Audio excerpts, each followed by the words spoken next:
Let's talk about Salman Rushdie. Maybe you're familiar with his work, or maybe not. In case you're not, you might want to visit our website www.columpedia.org. I've just published a piece there on how to read Salman Rushdie. So once you go through that, you might get some idea about his works, the kind of books he writes, and how you can explore his world, the world of magical realism. And today I'm going to talk about just one book of his. It's called Midnight's Children. There's also a movie based on this book, and it has won the Booker Prize and the Booker of the Booker Prize. And there has been a lot of buzz around this book in the last 40 years. What I'm going to do today is I'm going to read a couple of pages from the first chapter of the book. And as Rushdie does, there are multitudes in terms of narrative in this book as well. So the story about Midnight's Children, it's a story of the protagonist, but at the same time you'll find the references to the creation of independent India and hence Pakistan, the moment of midnight when these two countries were born. But more than that, it's the way he tells the story. It's the language he uses, the magic that comes in. And you'll be amazed to see the kind of references he gives, both from the history as well as mythology. There is one interesting aspect of this particular book and its protagonist, Salim Sinai. A lot of people have pointed out in the past that there are things mentioned in the book which are not factually accurate. And the problem is, these people had missed the point. The protagonist was an unreliable narrator. He forgets some things, he makes up some things, so that's why the inconsistency. And you need to see these details when you read Rushdie. So, let's begin. I was born in the city of Bombay once upon a time. No, that won't do. There's no getting away from the date. I was born in Dr. Narlikar's nursing home on August 15th, 1947. And the time? The time matters too. Well, then, at night. No, it's important to be more on the stroke of midnight as a matter of fact. Clock hands joined palms in respectful greeting as I came. Oh, spell it out, At the precise instant of India's arrival at independence, I tumbled forth into the world. There were gasps, and outside the window, fireworks and crowds. A few seconds later, my father broke his big toe. But his accident was a mere trifle when set aside what had befallen me in that benighted moment, because thanks to the occult tyrannies of those blandly saluting clocks, I had been mysteriously handcuffed to history, my destinies indissolubly chained to those of my country. For the next 3 decades, there was to be no escape. Soothsayers had prophesied me, newspapers celebrated my arrival, politicos ratified my authenticity. I was left entirely without a say in the matter. I, Salim Sinai, later variously called snot nose, stain face, baldy, sniffer, Buddha, and even piece of the moon, had become heavily embroiled in fate, at the best of times a dangerous sort of involvement, and I couldn't even wipe my own nose at the time. Now, however, time is running out.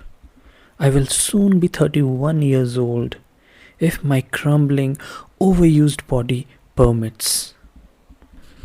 But I have no hope of saving my life, nor can I count on having 1,000 nights and a night. I must work fast, faster than Sherazade, if I am to end up meaning, yes, meaning something. I admit it, above all things, I fear absurdity. And there are so many stories to tell, too many, such an excess of intertwined lives, events, miracles, places, rumors, so dense a commingling of the improbable and the mundane. I have been a swallower of lives, and to know me, just the one of me, you'll have to swallow the lot as well. Consumed multitudes are jostling and shoving inside me, and guided only by the memory of a large white bedsheet with a roughly circular hole some 7 inches in diameter cut into the center, clutching at the dream of that holy, mutilated square of linen which is my talisman, my open sesame. I must commence this business of remaking my life from the point at which it really began, some 32 years before anything as obvious as present as my clock-ridden, crime-stained birth. The sheet, incidentally, is stained too, with 3 drops of old faded redness. As the Quran tells us, recite in the name of the Lord thy Creator, who created man from clots of blood. One Kashmiri morning in the early spring of 1915, my grandfather, Adam Aziz, hit his nose against a frost-hardened tussock of earth while attempting to pray. 3 drops of blood plopped out of his left nostril, hardened instantly in the brittle air, and lay before his eyes on the prayer mat, transformed into rubies. Lurching back until he knelt with his head once more upright, he found that the tears which had sprung into his eyes had solidified too. And at that moment, as he brushed diamonds contemptuously from his lashes, he resolved never again to kiss earth for any god or man. This decision, however, made a hole in him, a vacancy in a vital inner chamber, leaving him vulnerable to women and history. Unaware of this at first, despite his recently completed medical training, he stood up,